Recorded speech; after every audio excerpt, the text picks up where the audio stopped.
talk about today, basically, using the Newman software to go through and actually calculate the phosphorus management tool score. And we'll also kind of be talking, in detail on where that information might need to come from that you need to actually calculate the score, and where you can get that and things like that. So without further ado, we'll just get started. So just a quick note before we go too far, I want to mention our nutrient management team that's here on campus, including myself and the other names that you see up here. Part of our role with the nutrient management program is to provide any technical support that's needed to certified farmers or certified consultants that are writing nutrient management plans. So feel free to reach out to any of us when you have questions related to PMT or related to nutrient management plan development in general. So feel free to hold on to our contact information, give us a call. I also have our website web address listed down here at the bottom. We have a whole bunch of resources related to nutrient management planning that are going to help you through the plan writing process. So keep that handy, and we'll reference a little bit of that today. So a little bit about what we're going to talk about today. We're going to talk about the PMT Technical Users Guide a little bit, how to use that for calculating a PMT. We're going to talk about the information you need and where you might be able to find it. We'll briefly touch on the PMT paradigm and then the equation. You'll see how they're related. And we'll get into detail, obviously, using Newman Pro 5 to calculate a PMT score. We'll touch a little bit upon interpretation of that PMT score. And then finally, at the end, we'll do a little demonstration in Newman of using the rotation builder and how that works and how that'll be utilized for the plan writing process. So the first thing I really want to talk about is this technical user's guide. So this is really what's going to guide you through calculating a PMT and everything that you need. And if you're a consultant that has to calculate PMTs for the nutrient management plans that you write, you need to be familiar with this document. And I'd recommend, start by reading through it. It's a little bit dense. It's tough to get through. But I think, to get through it once and understand everything, where it's coming from, I think that'll give you a good head start. And then, keep it as a reference. So when you're actually going through and calculating a score, you'll have it to refer back to. And we're not going to go through everything on here, but really this is one of the first pages in there.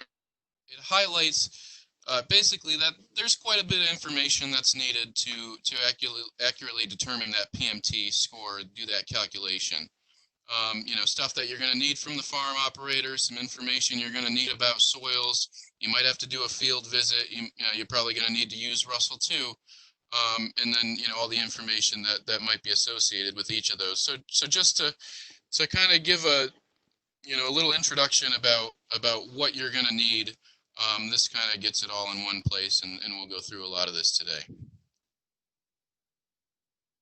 So this is the PMT paradigm, and basically, what we're looking at is the three different loss pathways that the phosphorus management tool considers when considering the risk of phosphorus loss on a particular field. So, we're going to look at the potential for runoff loss off of that field, which is going to be your dissolved phosphorus that's moving in surface runoff and potentially getting into surface waters through there. We're going to look at the risk of subsurface drainage loss. So that's going to be your dissolved phosphorus that's in your subsurface, so in your soil water or your in the water table. And then finally, we'll look at the particulate phosphorus, which is going to be your sediment-bound phosphorus that would be lost via erosion. And the way the PMT works is that with each of these loss pathways, they're essentially going to be looked at and calculated individually, and your final PMT score is essentially the sum of those three loss pathways. So for each one, we'll look at the source of phosphorus, we'll look at the potential for transport of phosphorus, and we'll look at management factors that'll be considered in that score also. So we'll do that for each of those three loss pathways. And so when we move on to look at the PMT equation, you'll see it looks pretty similar. So we have our subsurface loss pathway, we have our runoff loss pathway, and we have our particulate loss pathway. And we won't focus on the letters and everything in there yet. We'll kind of work our way through those. But you can see we look at those three individually, and then we kind of add them up to get our final phosphorus management tool score, again, for a particular field. So I think this is something important to mention before we get into some of the nitty-gritty here, is that in general, a single P application is going to generate its own PMT score unless you have a crop that receives multiple applications. So multiple phosphorus applications, that would be. So when we consider, some situations, for where a single PMT would be calculated, well, if you're applying a spring application of a phosphorus source toward a spring crop, well, we would calculate a PMT to look at the risk of that application, the risk of phosphorus loss. Same thing for a fall application being applied to a fall crop.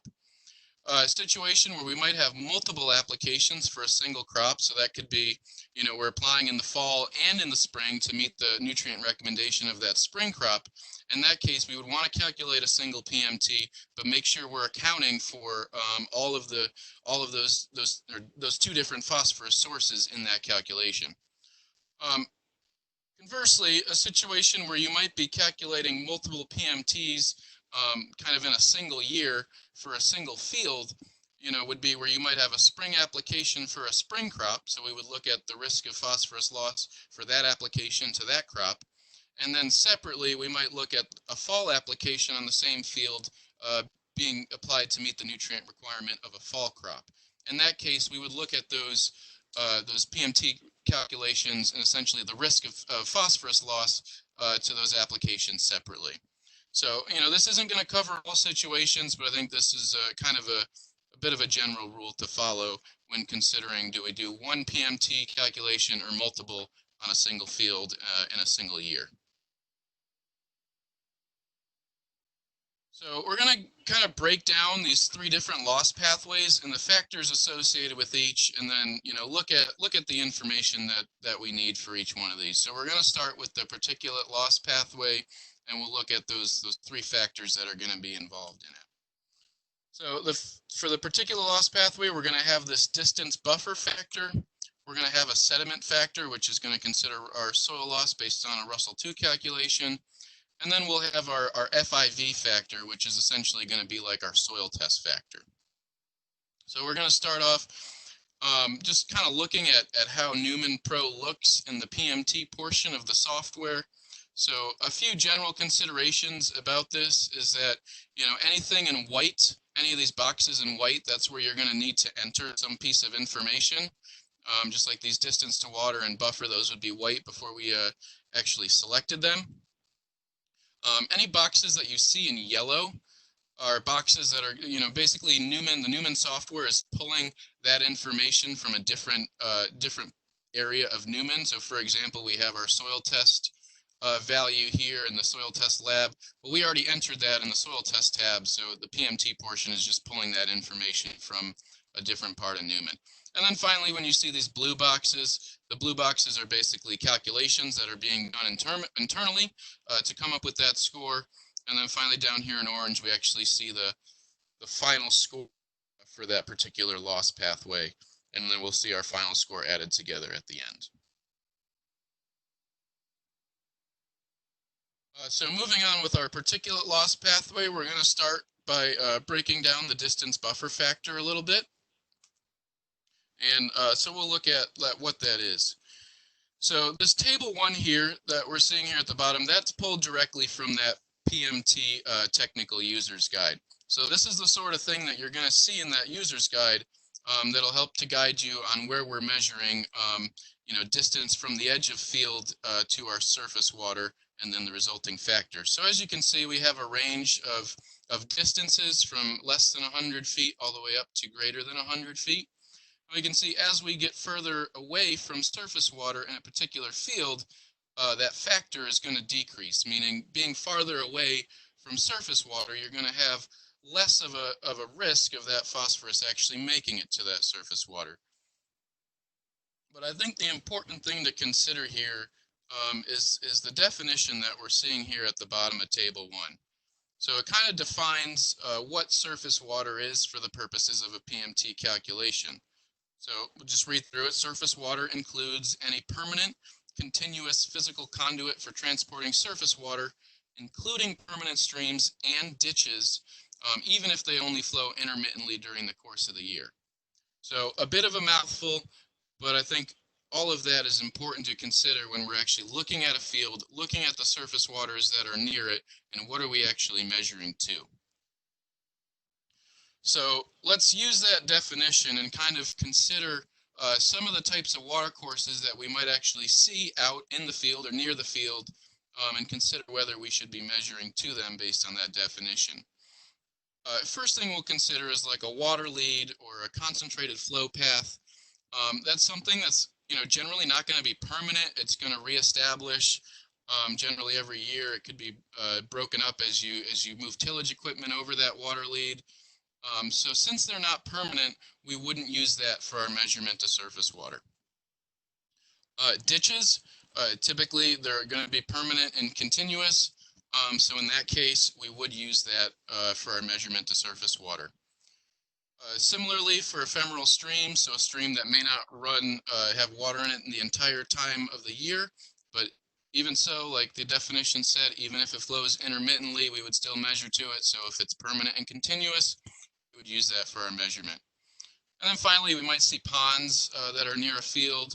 And again, if these have outlets into, surface water systems, then we would use it for measurement. If it's a completely contained pond, maybe like an irrigation where the water doesn't outlet into a stream, then maybe not. But in most cases, if it's connected to surface water, we're going to use that for our measurement.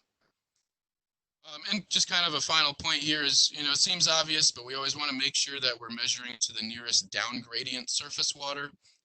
There might be rare cases where you actually have surface water that's up gradient of the field that's closer, but water is actually not going to get there, obviously, if it's up gradient, so we're not going to measure to that. So just kind of make sure that's a less consideration there.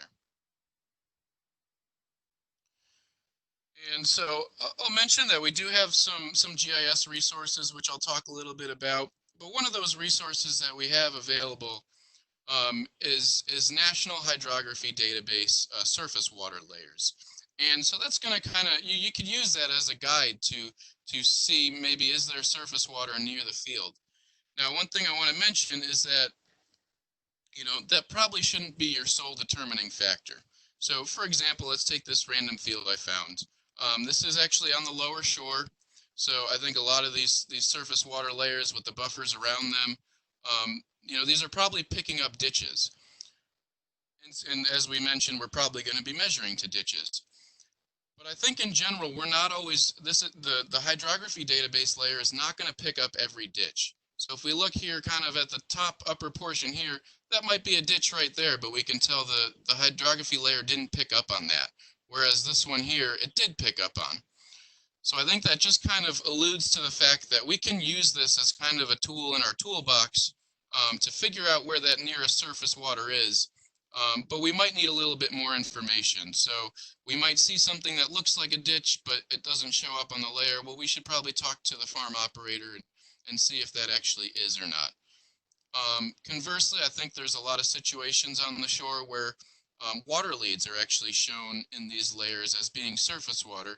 But as we mentioned in the previous slide, in those cases, we're probably not going to use those for measurements. So again, that would take a little bit of a consultation with our farm operator to actually make that final determination, or maybe a field visit is necessary in some cases to actually see, double check what we're seeing. So I think this is a good tool in the toolbox to use, but just remember that it's not going to be perfect, based on the definition for PMT that we're considering. Just since we're on the topic, I want to mention some other things that might be available with some of the GIS data that we have available. And one of those things is contour lines. So so we can look at, basically the contours of a field and actually use that to measure the slope of a field. So we can see an example of that here. be able to find that useful.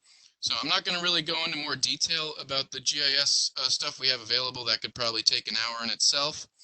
But I do want to point out where some of that information is located on our website. So if you go to our main page, click on the software tab here, and then that'll bring you here. If we click on QGIS, which is an open source GIS software that's available for free, if you click on that, that'll bring you to some help guides, some templates, some training videos, and we even have downloadable files for all counties in the state of Maryland, so you can actually use that data and make some, help you along making some of this determinations or collect some information for PMT. So, that's a different training for a different day, but just, know it's available. So back to our distance buffer factor. Obviously, the other part that we need to consider is the buffer factor. So that again goes, in Newman, we select that just below where we would select the distance to water. And again, look, going back to our technical users guide, we want to be cognizant of the definitions that are in there. So what are we actually looking for? So it gives you some different types of buffers. It defines buffers at the bottom. So a buffer is going to be permanent vegetated buffer that does not receive any phosphorus application. And we see that the PMT kind of breaks that down into 3 different types of buffers. We have, greater than 50 feet meeting USDA and NRCS standards. And then we have just greater than 35 or less than 35. So again, breaking that down a little bit further. Again, meeting USDA NRCS standards, that might be something like CRP or CREP ground. It might be a filter strip that meets, one of the practice standard, in that case 393. But that would essentially be, a buffer that was put in place or engineered based on an NRCS conservation plan. If that's not the case, then we would go to our other 2 options, being whether it's greater than 35 or less than 35 or no buffer. And basically the question we're going to ask there is there 35 feet of permanent vegetation between the field and our surface water? If the answer is yes, we would choose that greater than 35. If the answer is no, obviously it would be less than 35 or no buffer at all. So again, the reason we're going through this is to get you in the mindset of considering, all the information that we have available and the definitions that are available to us in that PMT Technical Users Guide. So that kind of covers that distance buffer factor. We'll move on to sediment transport factor. Again, that's going to be based on soil loss as estimated by the Russell II equation. And basically that's something you'll go into Russell II based on the information that's going on in the management in the field. We'll enter whatever that soil loss estimate was. And then based on that, Newman's going to give us that sediment value associated with that soil loss estimate. And again, there's a table in the technical user guide that'll show, what sort of Russell value would give a particular sediment value. But that one's pretty straightforward. It's just kind of enter it right in. Finally, our FIV factor, that's going to be it's going to be our phosphorus fertility index value. So it's going to be what comes from our soil test. Again, this is going to be entered earlier on in the soil test tab of Newman. And again, once it's entered there, it gets pulled forward here. It was a 155 based on waypoint Malick extraction. And then that calculates our FIV over here. And just as an aside, we're going through the PMT portion of Newman. This kind of assumes that everything else in Newman was already figured out. So all your field information, your soil test, the crops and the types of maybe manures or whatever or nutrient sources are going to be going on the field, that's already taken care of. And now we're going into the PMT calculation. So that kind of takes care of the particulate portion and the information that you need to calculate that part. We'll move on to the runoff loss pathway. So again, this is going to have 3 different factors associated with it. The distance buffer factor we already calculated, so we don't have to go over it again, but it is going to be considered in the equation for the runoff loss pathway. And then we have these other 2 factors. We have a surface runoff risk factor and a dissolved P risk factor. And we'll start off looking at surface runoff. Basically what that's going to be based on is looking at the slope of the field, so how steep it is, and also some information based on the soils in the field, particularly the permeability class. So something you'll notice is that one of the pieces of information that we need for the SR factor is that soil permeability class, and it's already automatically brought into Newman for us, seen by that yellow box there. But the reason it's already there for us is because earlier on we took a look through either web soil survey or some other soil survey information to figure out, what is the dominant soil map unit in that field. So as we mentioned with your data collection process for PMT, we want to get some soil information, and I think the easiest way to use web soil survey. Again, not something we'll go into detail into how to do, but we do have some guidance on our website. If you're not familiar with using web soil survey, we'll guide you through, how to find a field and actually determine what the dominant soil map unit is for a particular field. And once you have that, as you're putting your plan together in Newman, in the field tab, we have an area to select that map unit symbol. In this case, it was an Ingleside Sandy Loam. And then once that's entered, again, we have that soil survey information already built into the Newman software and brought in automatically for you. I will mention that I believe some of our soil survey information was updated recently when we released the Newman 5 version. So if you're using an older version than Newman 5, I would recommend getting in contact with us so you can get that most recent version. Otherwise, you might be using some soil information that might be out of date at this point. Then finally, the other piece of that that surface runoff factor is the field slope. So again, this is something you can measure directly in the field. You can go out to the field with a field visit, use a clinometer to estimate what that dominant field slope is going to be. It's also something that our advisors have been using GIS to do. In some cases, and again, if you go look at our GIS page on our website, we have some guidance on how to do that. Finally, you'll notice this other button for a concave field. So let's look at that a little bit, because we do have some information in the technical user's guide about that. So basically, this is a big table that helps you figure out, that would calculate that surface runoff transport risk factor. Again, you can see our soil permeability classes up here. You can see our slopes down here. But then we also have an option for a concave slope. And you can see that brings our SR factor pretty low, almost down to 0. So what does the concave field mean? Well, again, we have our definition down here. So that's going to be an area from which, or a field from which, no or very little water is going to escape by overland flow. So basically, we would have to, we would be looking at fields that basically aren't going to have runoff, and what's that going to look like? Well, it might look like a field that's maybe shaped like a bowl or something, where all the water, all the precipitation that's falling on that field is essentially just going to make its way, maybe pool in the middle of the field, but it's not going to run off. I actually had an example recently that came across my email about a field that, we were kind of considering, would we consider this concave for the purposes of a PMT calculation. We looked at the contour lines in our GIS software of the particular field. And, what we're seeing here is there's a lot of areas of the field where we have kind of high points, and then it kind of, all the water from the area kind of drains into a low point. We can see that here.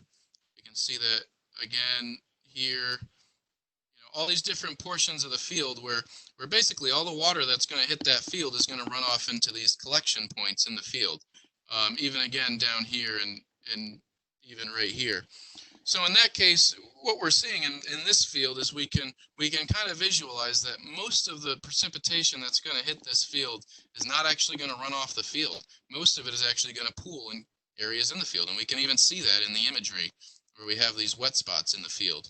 So, this might be a situation or an example where you could justify using that concave selection because we're not losing very much runoff from this field. And I think, these are pretty rare instances. I was actually surprised to see one pretty recently, but I don't think we come across them very often, but I think it's something still to be aware of. So once we have all that information, we see that our SR factor is calculated, and we can move on from there. So again, with our runoff loss pathway, we also have this dissolved P risk factor. And what that's going to be based on, that's going to be based on our degree of phosphorus saturation and also our phosphorus application and some, the method that it's applied with. So getting into some of the management that goes along with P applications. So when we're considering this P source factor, what do we need to think about? Well, one thing we need to think about is the total phosphorus planned to be applied. And this would be something that, this would be figured out earlier on in the nutrient management planning process. So in this case, the farm operator here, he still wanted to apply 30 pounds of starter fertilizer. And he also wanted to apply some organic phosphorus. In this case, it was about 92 pounds per acre of organic phosphorus in the form of 2 tons of poultry litter. So we already have our total phosphorus that's planned to be applied on the field, and that's what we're calculating the PMT score based on. And then we also need to know a little bit about the method of application of each of those applications. So that's kind of where this big table here comes into play, and we'll break that down a little bit further.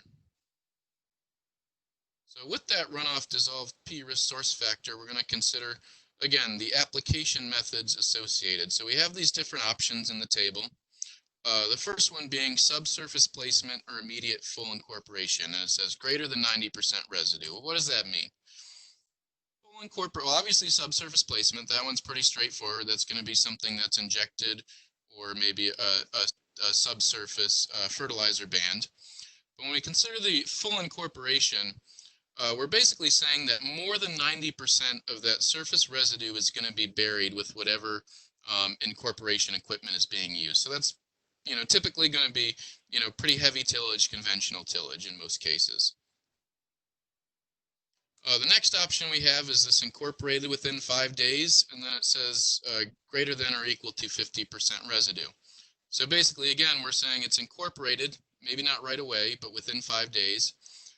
And again, greater than or equal to 50% of that surface residue is buried. So again, we're going to have some consideration into the types of tillage equipment we're using to incorporate that organic nutrient source or fertilizer nutrient source. Then we have this third option down here. And basically, we're going to choose this third option if any of these 3 situations apply. So if the fertilizer or manure source is surface applied, we're going to choose that. If it's incorporated after 5 days, then we're going to choose this option. Lastly, if it's incorporated within 5 days, but we're using fairly light tillage, so that's going to mean less than 50% of that residue is going to be buried, then again, this would be the appropriate selection. And then finally, we have a fourth selection there that's going to be surface applied, incorporated after 5 days, basically during the winter time. So we're not going to run into that one too much unless we're planning for an emergency winter application.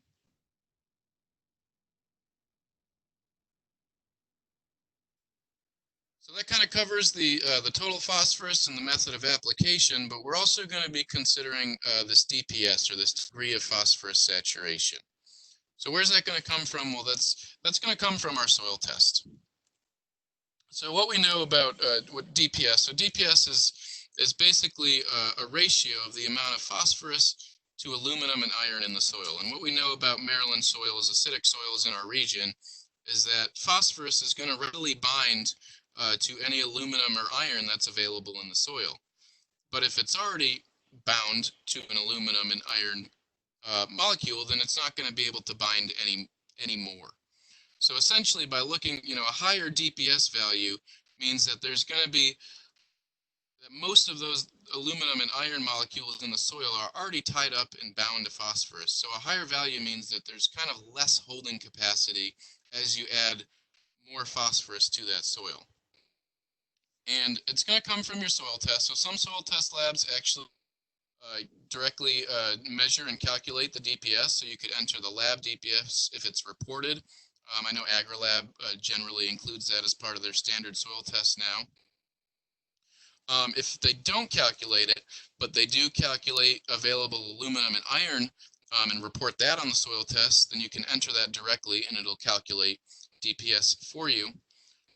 Then finally, if it's not reported on your soil test, we do have kind of a correlation based on the FIV value. So if you don't have that information reported on the soil test, you can use the estimated degree of phosphorus saturation. And then that's going to be part of your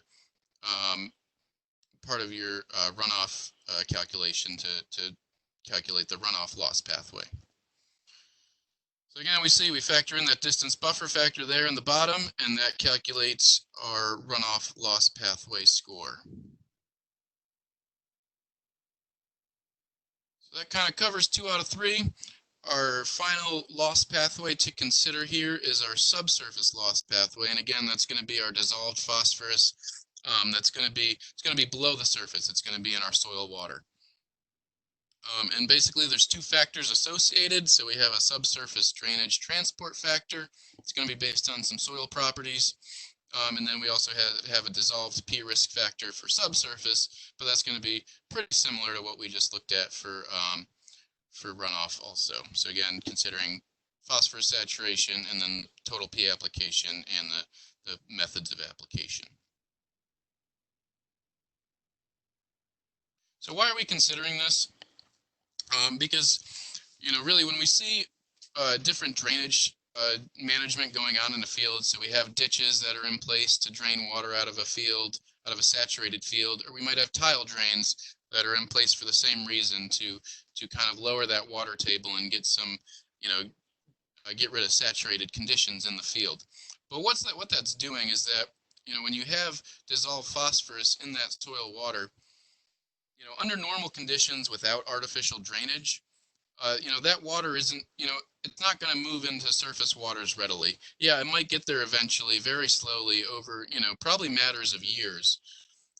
Whereas if we have this artificial drainage in the form of ditch drains, tile drains, or even mold drains, I don't think there's a lot of that in Maryland, but that would be considered also.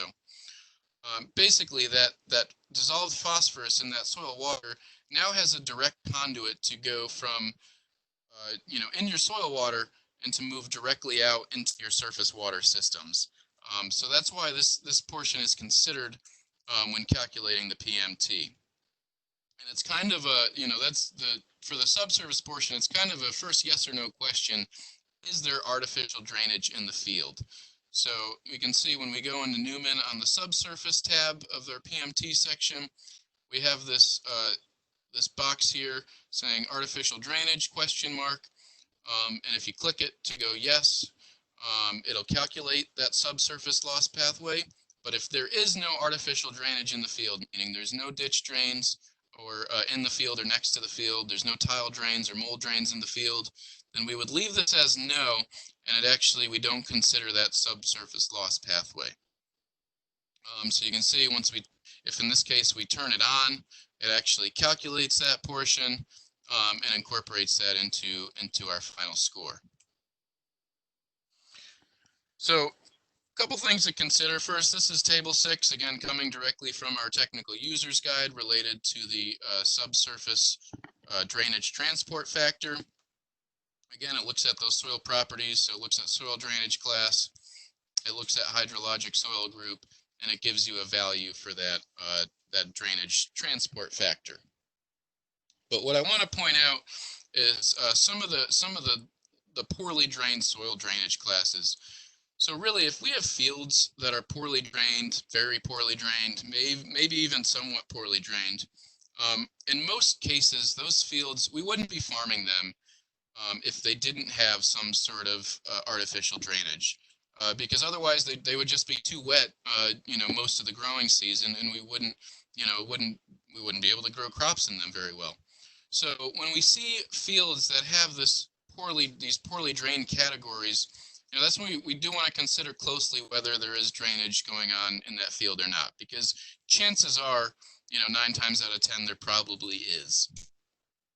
So you'll see that in Newman. So like I said, once we choose our dominant soil map unit in the field, it'll bring in, what is the soil drainage class of that particular soil type. If we see this poorly drained, then, and we think the field isn't artificially drained, well, maybe it's worth a second look or, some more questions just to make sure we're not missing anything. So that really kind of covers that part there. We're considering soil drainage class, we're considering hydrologic soil group. As long as you have the accurate soil map unit selected, then that information is already right there for you, and the SD factor would be calculated for you if needed. Lastly, we'll look at this dissolved P-source risk factor. Again, looking at the same considerations as we did for the runoff loss pathway. We're looking at phosphorus that's planned to be applied. We're looking at considering method of application, and we're considering that degree of phosphorus saturation. So the same, but a little bit different, because what you'll notice is that this table here on our subsurface page isn't quite the same as the one that we saw on our runoff page. So we'll just look at that a little bit in a little more detail, just to make sure we're considering everything. So basically, we're looking at two main options. We have this incorporated within 5 days with soil mixing. So it would not include something like a straight aerator that really isn't going to mix the soil. And then we have an option for that March to November or December to February. And then kind of our second option is surface applied or subsurface placement without soil mixing. So that would include like a banded fertilizer application.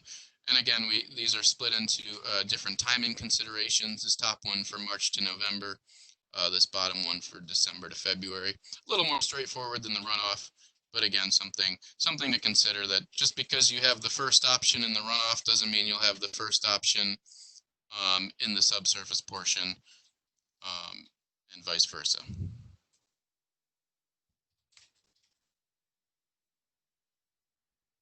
So what we can see is that once we have everything appropriately calculated, so we got our particulate loss pathway score, we have our runoff loss pathway score, and then our subsurface, which in this example was 0 because we didn't have artificial drainage on the field, but if we do have artificial drainage, it wouldn't be 0. We add those together and we get our final P-loss rating. And we know that, anywhere from 0 to 50 is going to be a low risk of phosphorus loss. 50 to 100 is going to fall into that medium category, as we are here, and anything 100 and above is going to fall into that high category.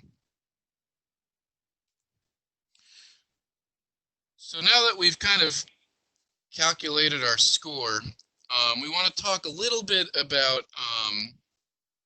and how to interpret that score. And we've, MDA has some information available, has some guidance on the topic. We also have some guidance. We have this tier group assignment and implementation sheet, which really kind of breaks down, working with the PMT as we go through these PMT implementation transitions. So as you know, we're kind of in a transition phase where we put farms into tier categories, and then that tier kind of determines what transition phase you're in for a particular crop season. And then the transition phase, based on whether you have a low, medium, or high score, will help to determine which phosphorus you can actually recommend on that particular field in that particular growing season. So for example, if in our case, we were the example was like a tier A farm. So for 2020, tier A would be in transition management phase 1. And then if we go look at our medium PMT score for transition management phase 1, we know that we can recommend up to the amount of phosphorus that would be, removed by the crops for a rotation up to 3 years, for a 3-year rotation. So, and that can be repeated each year. So essentially we could recommend up to 3-year crop removal in this case. But you'll see there's different amounts that are allowable based on different scores and different phases. So I think this is a good guidance document to have available and to reference. It'll help you, if we're just getting into the tier group assignment or beyond when we're actually calculating the PMT score. So something to be aware of. And then finally, what this all boils down to with calculating the PMT is because we want to give a phosphorus recommendation in the nutrient management plan. So there's a few considerations that need to be given when we're actually considering what's that recommendation that we can actually put in the plan. Well, the first thing is that it must stay within the allowance based on the transition phase or P-loss rating. So again, we're going back to this table, these tables here, and looking at what's the score, what's the transition phase, and what's our limitation. In our example in this case, the maximum that we could recommend is up to 3-year crop removal. But we also cannot recommend, the recommendation cannot be higher than the P application rates that are used in your calculation of a PMT score. So in our case, we were basing our PMT score on 30 pounds of starter phosphorus and 92 pounds of organic phosphorus, which was 2 tons of poultry litter. So when we actually go to make that recommendation in the plan, we can only recommend 2 tons of poultry litter, 30 pounds of starter P. If the farmer wanted to apply 3 tons of poultry litter, then we would have to go back and calculate our PMT score based on 3 tons of poultry litter and see if we still get the same score or not. Then when we start considering organic nutrient sources, as a general rule, the recommended rate cannot exceed the agronomic need for nitrogen, so we can't go above a nitrogen-based rate for organic nutrient sources, so that'd be your manures and otherwise.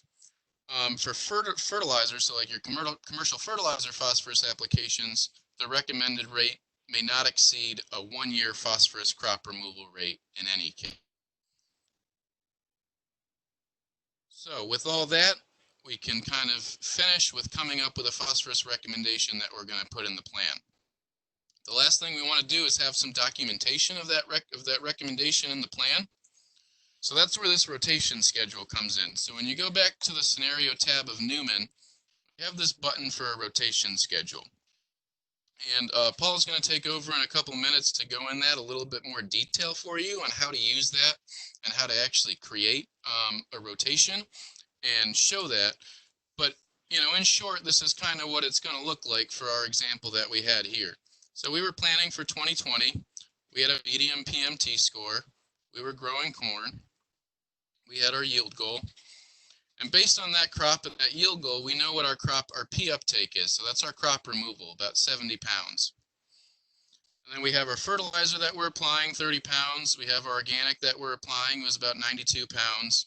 And we have a total of 122 pounds being applied. And then when we look at the planned 3-year rotation for this field, we can sum up our fertilizer, or our crop removal, which is about 186 pounds, compared to our fertilizer applied, which is 122 pounds. So in that case, we know we can give that recommendation in the plan, and we can make a printout, and Paul will show you again in more detail how to do that, but we can give a printout in the plan to show this, justifying why you gave that recommendation in the plan. So with that, I don't know if we're gonna take questions first, or I'm gonna hand it over to Paul so he can, it looks like Emily's saying we're gonna do some questions first, and then I'll hand it over to Paul so we can go over the rotation builder in a little more detail.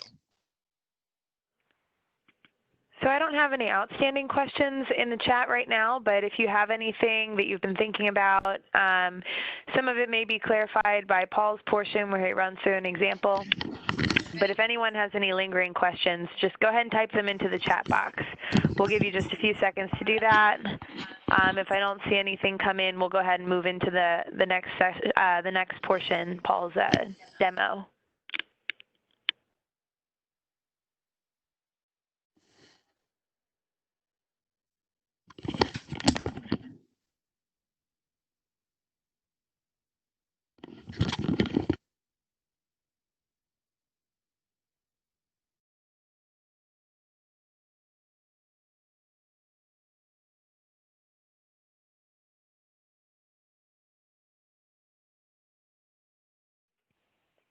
All right, I don't see any questions coming in quite yet. We'll go ahead and move into Paul's portion, and if you have questions after that part, we'll have some time at the end.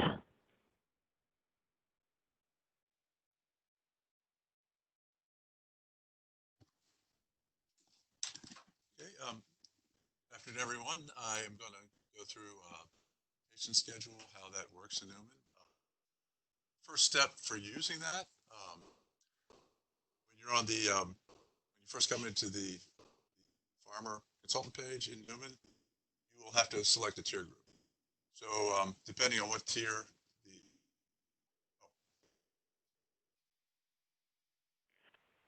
I just became aware that nothing's showing up on the screen. Give us just a second to get that sorted out. Hit stop sharing.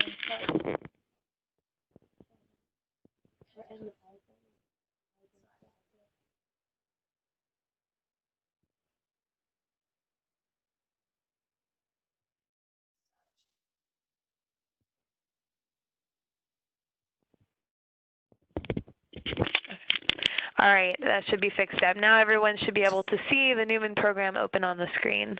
Let me know if you have any trouble.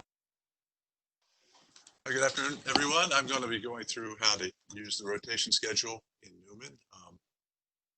Based on the PMT, instead of being an N-based plan when you're in low category, interpretation is up to 3-year crop removal. So we needed a tool in Newman to be able to do that. And the first step for doing that is on the farmer consultant page, make sure the tier is turned on and the appropriate tier is selected for the operator. And then based on that, you go through your normal routine for putting in a field, doing the recommendations. And for a field that you need to do the PMT on, on the scenario page, again, you'll based on the year you select, you'll select the correct year, the crop, the organic applications, if that's the case. Another important part of this is going to the recommendation page. There are some modifications you need to make sure that they're selected there. So you will modify the dates of incorporation. You'll go through to the PMT section. You complete Part A, the Part A page, runoff. And the runoff page is another place where you can put in phosphorus applications. You can put in starter fertilizer if it's allowed for that crop. The way to find out is if you hover over that box, it'll tell you if it is allowed and what the limit is for that crop. And then finally, you get to the subsurface. Your calculation will be completed, and in this case, with the score that we've received, 59, this one, it will give you the interpretation. And based on the tier you put in and the crop year selected on the scenario page, it'll tell you what management phase you're in. It'll do that automatically. It'll tell you what the risk is, the phosphorus loss, and then it'll give you the interpretation. Crop removal for rotation of crops for 3 years and may be repeated each year glance in TM1. Okay, so the next step then, if you want to build a rotation schedule, is to go back to the scenario page. One thing that was changed in Newman 5 was that to make it easier to go back and forth when you're working with PMT and rotation schedule, Eugene has some of the tabs from the Newman part over to the PMT. So you don't have to do that extra step of pushing the buttons up here on the menu bar. You can just go directly to the tab. Okay, so the first step then is to go back to the scenario page. And then you just simply click on the rotation schedule button. And then you will have already completed your scenario to do the phosphorus loss assessment. So if you just click on the import button, it'll pull in the scenario that you had selected. Okay, and so right now we have the crop for this year. Again, it tells you what management phase, what the P-loss risk was, your actual score. And then it'll pull in, we had a manure application on this field, so it's pulling in the 92 pounds of phosphorus for that. Because we had a starter phosphorus of 30 pounds on the runoff page, it's pulling that in and it's giving you a total amount of phosphorus supplied of 122. And the fact that this is in red is showing that right now it exceeds the total P removal so far of the rotation. So the next step then is we have to put in the crops for the subsequent years. And the way you go about doing that is you click on the crop tab, and you can modify. You can kind of you might have to manipulate these to make it show up better on your screen, but you can kind of around by holding down your left mouse button. And then from there, you go ahead and select the crops for the other years. So let's say in this case, we have double crop soybeans. Just click on it with your left mouse button, and then while holding the button down, you slide up to the year you want to put it into and right in. If you accidentally put the wrong crop, or you change your mind, you want to put a different crop, just by double clicking on these boxes on the left tab. Okay, so I'll go ahead and put that back in. And then it calculates P uptake as you put the yield goal in. So I'll put in the yield.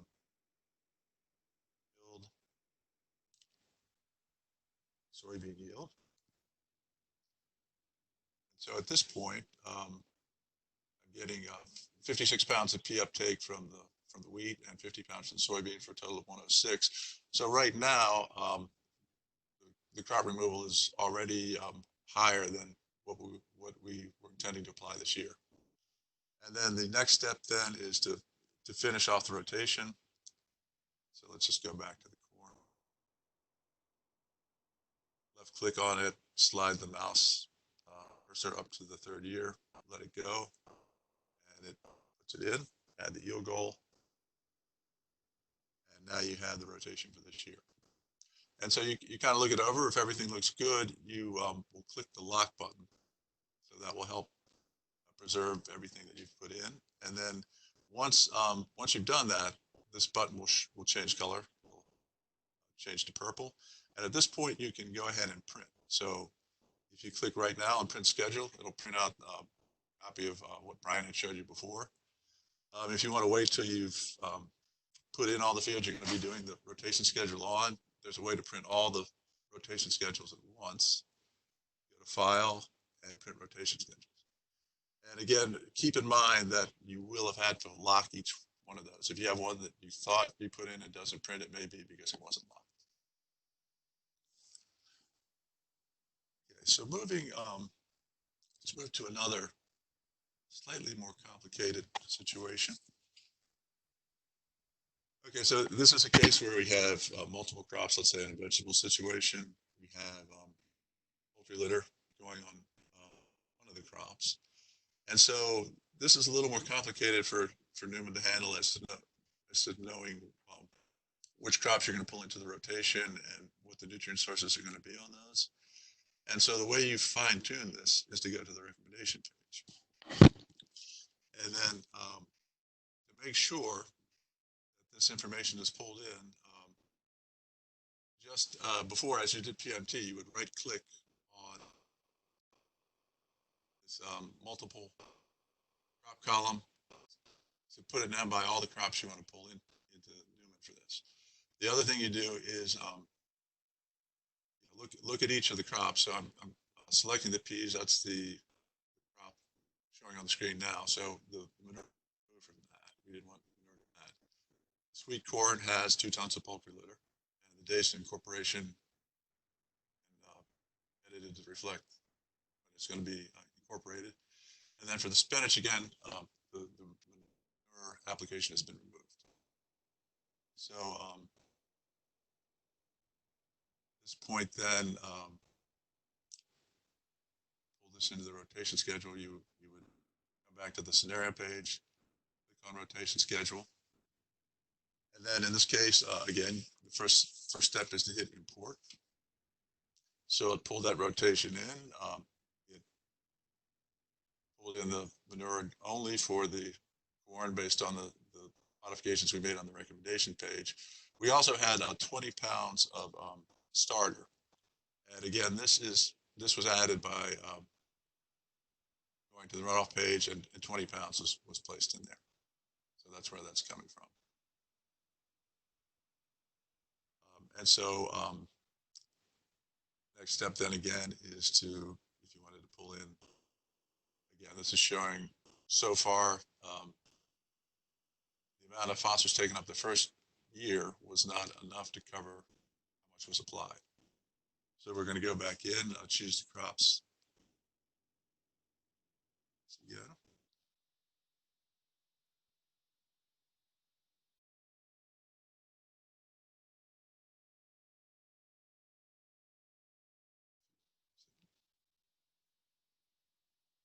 Sorry.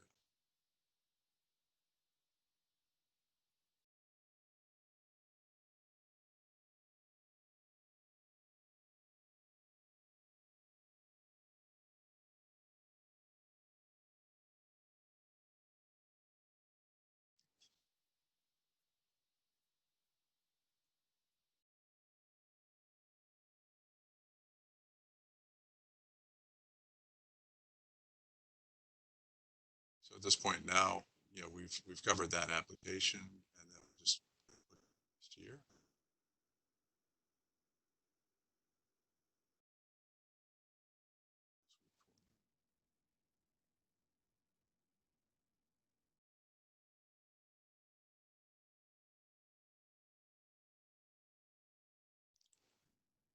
So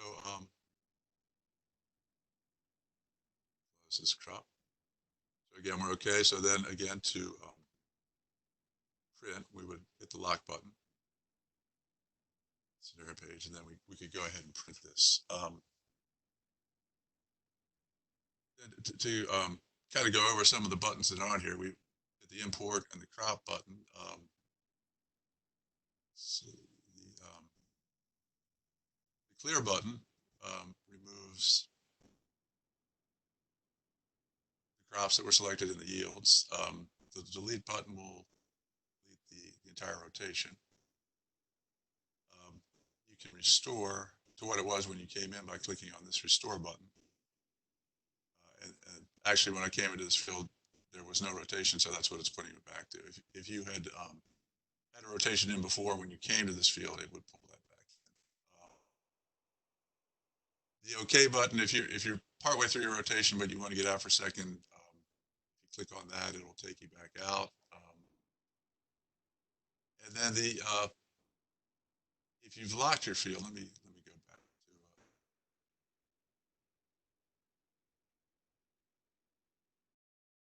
If you've locked your field and you want to go back in and make some edits, you can click the unlock button, make the changes, and then come back and lock it. These other two buttons, the comply and restore button, are ones that were kind of designed for when we're into the PMT stage. So actually, they won't really be used until we get to 2022. So I won't go into what they will do at that point at this stage. And so that covers that information.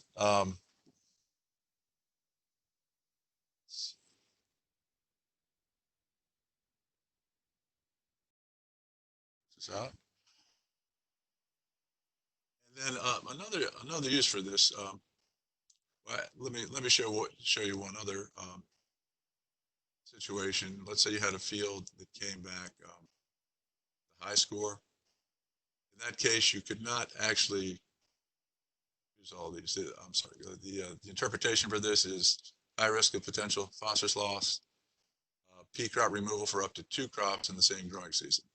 So in that case, you would come back to the rec page, take the M off this 3rd crop, and then when you pull this in, it will import the 2 crops that are allowed.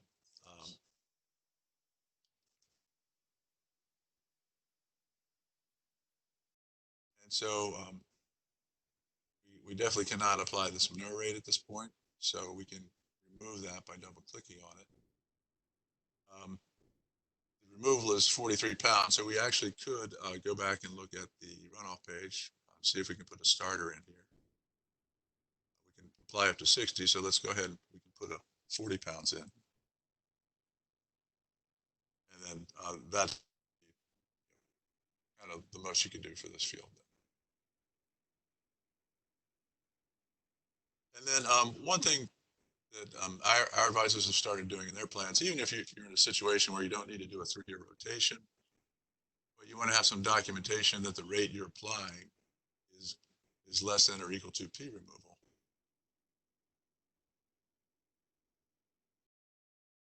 So you can do a rotation schedule in that situation to kind of document that, print it out, and put it in the plan. So that's an easy way of showing that, because in a lot of other cases you can't really tell that if you're not in the Newman file based on our other prints. And then if you ever want to refer to the documents that Brian showed you before, those have been included with Newman, just to have them right at your fingertips if you need to look at them. So the transition guide, if you go to the help and click on that, it'll pull that document in. It'll show you the implementation schedule, and it'll show you the different interpretations depending on what phase you're in, what your risk is. And the other document also that Brian showed you, let's go back to Newman. The PMT tech guide is also built in.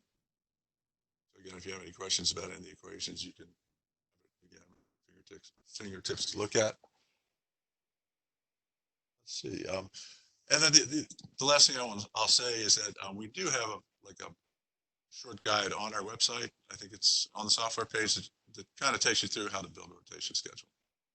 So if you have questions, you can look at that. And I think Emily's going to have this video posted too. So that's another source for you to look at. Okay, Brian.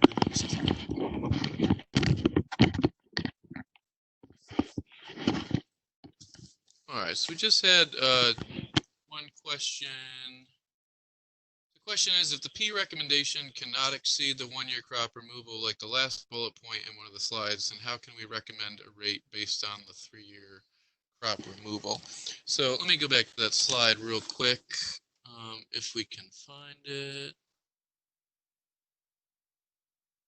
Let's see, it's toward the end. All right, so this is the slide here. Oops. All right, so I think what you're referring to there is the bottom bullet point. So this is referring only to commercial fertilizer phosphorus applications. So just as kind of a general policy, I think that's been put out by MDA, is that for commercial fertilizer, for any given crop, the maximum amount that we can recommend can't exceed the phosphorus crop removal of that crop.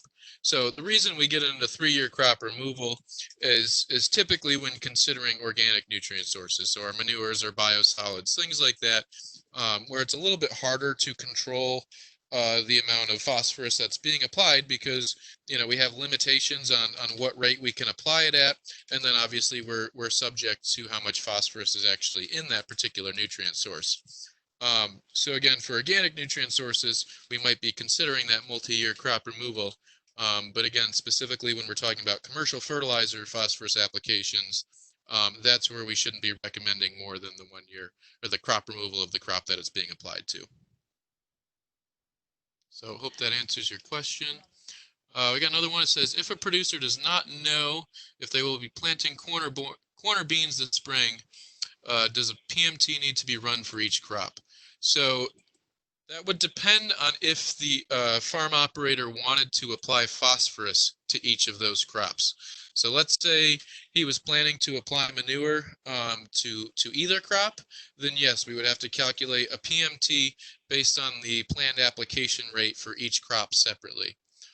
Let's say that if it was a situation where he's planting corn and he wants to apply manure, but if he goes with beans, he's not going to apply any manure or any fertilizer P, then in that case, we would only need to run the PMT to look at the risk of the phosphorus application to the corn. So again, basically, if you're going to be applying phosphorus to the crop, then we need to run a PMT calculation for any potential crops that are going to be getting a phosphorus application. So hopefully that answers both your guys' questions, and we'll give it another minute or two, see if any other questions come in. But if they don't, I appreciate everybody tuning in and listening, and I hope I hope it was helpful. I hope everybody learned something, and I think My main goal and takeaway from this presentation is really, when you're calculating a PMT, be familiar with what you're doing. So give that PMT tech guide a reference, use it as a guide. Use what we talked about to make sure you're collecting the right information from the right place. And sometimes it takes more than one source of a piece of information to get it right. Like I was saying with surface water, we have GIS. It's a good guide, but it's not always going to be 100% correct based on the definitions that we have. So in those cases, take a little bit of that. Might take a field visit. It might take some consultation with the farmer. That's going to go with a lot of these things that we've talked about today. So just make sure you're doing your due diligence and collecting the right information, and then when you do that, you can feel comfortable that the PMT score that you're passing across is correct and calculated accurately. Other than that, I think we're good to go. So I haven't seen any other major questions. We have something for Paul. We'll pass along to him. But otherwise, we're going to tune out for today. So thanks for checking in. Everybody have a nice afternoon and evening.